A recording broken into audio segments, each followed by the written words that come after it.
Welcome back. You probably know at this point that there's going to be a big summer Warhammer preview on the 18th of July. We're going to stream it. It's at a sensible time. It's at like 5 PM? Not 5 PM, 7 PM. 7 PM. UK time? Like, it's not at 3 o'clock in the morning. I don't have to wake up at a stupid hour. It's pretty good. I'm happy about that, as you can probably tell.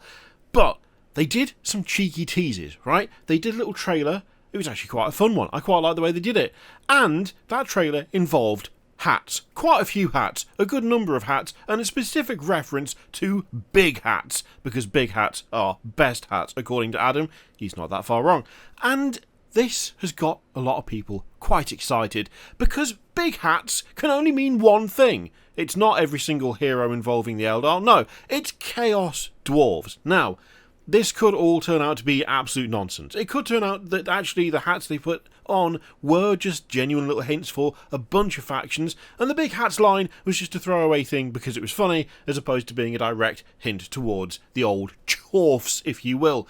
The thing is, I'm going to indulge here. I'm going to indulge in some A-grade hopium, because I've never been a big fantasy guy, right? Well, Warhammer Fantasy. I love fantasy, the genre. I've read a ton of fantasy books, but Warhammer Fantasy was not something that was really played at my local store when I was growing up and when I got into 40k. None of my friends played it, no one around me played it, so it kind of passed me by. The thing is, I do like fantasy monsters, and I do like the general vibe of fantasy. It was just something that I never got involved in game-wise, right? And I really like AOS. I play AOS more than 40k at this point, don't tell anyone. And I've got so many AOS models, a lot of them currently not put together, but we'll ignore that. But despite not being a big Warhammer Fantasy the game player, there is always one army that I would look at on Forge World and get unreasonably excited about, even though I knew I was never going to have any use for them. I was never going to play them, I was never going to go anywhere near the game, and when it came to AOS, they were sort of supported, kind of, but it was like an all Forge World army, so they're really expensive, and when it's an army like that, how long are they going to stick around? Are they going to last? I mean, when you look at the examples for 40k of Forge World only armies, the answer to are they going to last is no, they're not. But with this lot, with the Chaos Dwarves, they had something that no one else had.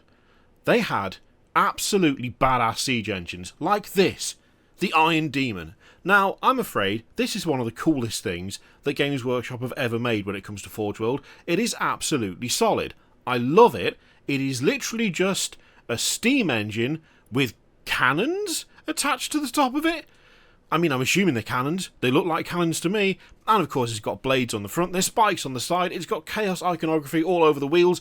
This thing is incredible, and I have coveted it for so long, but can never justify buying one because I just didn't know what I was going to do with it other than sit there and look at it. And back in the day, I didn't treat that as a good enough reason to pick up a model. Now, primarily, if I'm buying a model, it's because I want to own it and paint it and do something with it. But before, it was like, this has to have a use. And I never really thought I'd have a use for this. Oh, how the times have changed. And oh, how I wish this was still for sale. But it's not, and it hasn't been for ages. But it looks incredible. And this is where the hopium starts to sort of kick in, right? Because say they're not just taking the mickey. Say they're not just going, yeah, big hats are cool for the sake of saying big hats are cool. Say they are doing Chaos Dwarves for Age of Sigmar, or even Warhammer Fantasy, either way, totally fine by me. What if they then brought these things back? What if we could get a magma cannon again? What if I could own this? What if I could own not just this, but also this?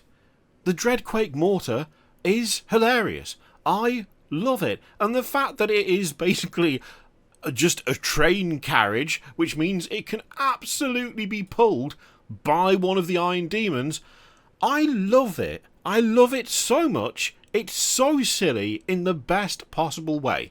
Like, I can't get enough of these models. And I used to sit there and be like, there's just no point. There's no point. What am I going to do with it? What am I going to do?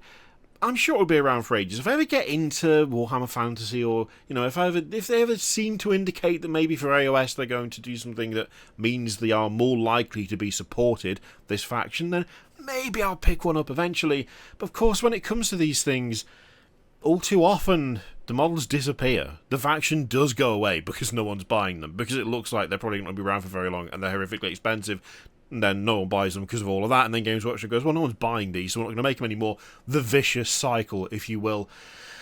But now, if they're going to commit, if they did bring back Chaos Dwarfs, and if they did go the route of making stuff like this, but in plastic, and for a fully supported faction that didn't look like it was on life support or like it was going to be removed at any given moment because it was entirely Forge World and nothing else, I would be very tempted.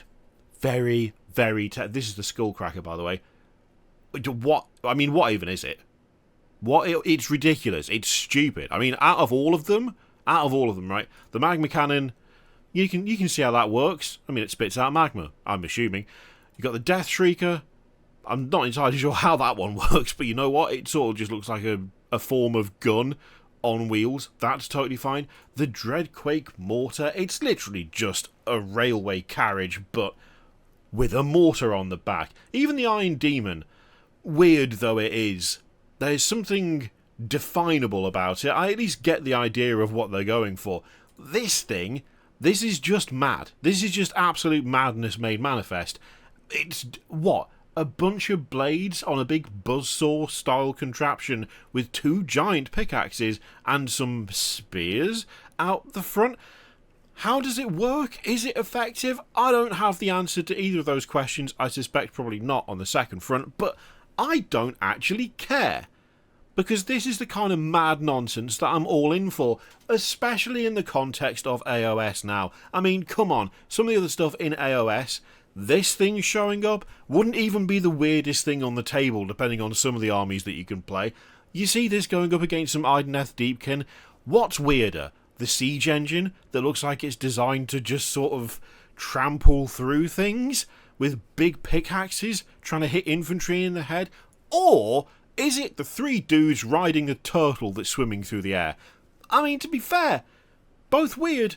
This actually seems less strange than that, so it would fit in pretty damn perfectly. I've never really thought to myself that these would come back.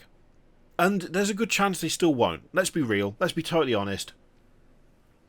There is every chance that these will remain somewhat out of reach unless you want to go on eBay and pay a horrific amount of money. Because what are the chances that Games Workshop brings back Chaos Dwarfs and brings back plastic versions of all of this?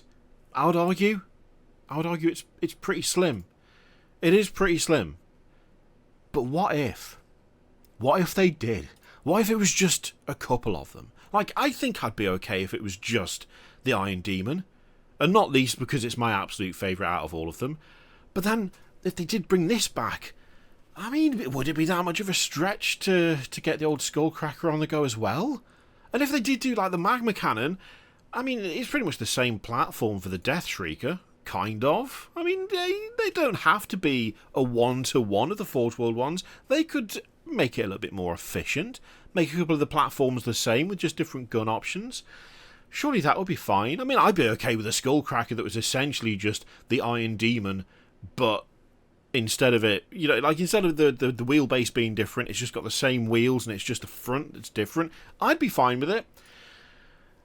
I just really want to see if they do it or not. And I really, really want them to. I really want all of these things to come back, and I don't necessarily think that they will, but a little part of me, just a little tiny part of me, can't help but sit there and think, what if they did though? What if this was available in plastic? Because I don't know about you, but I'd absolutely go for that. And I bet you would as well. Be honest. Be absolutely honest. If you could buy this right now, you'd go and get it. Don't lie to me. Or, you know, you can actually just disagree and say it's not your thing. That's fine too. But I don't know that I believe you. Let me know in the comments down below. In the meantime, feel free to click all the things. What do you think the chances are? 0 to 100%. Let's see. Let's see what ratio you come up with. Thank you very much for watching. I'll see you for the next one.